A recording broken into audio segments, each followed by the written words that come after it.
Monsters do ugly things.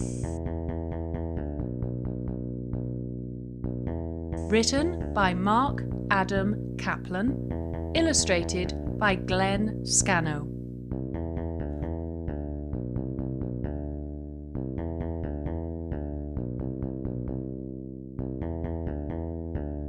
Monsters do ugly things.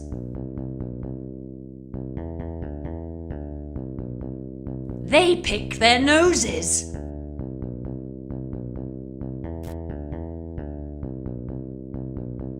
They have bad breath.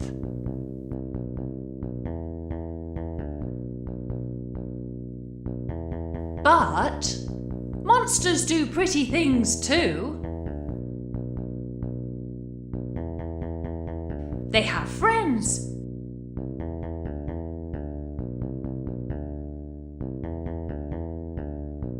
They share.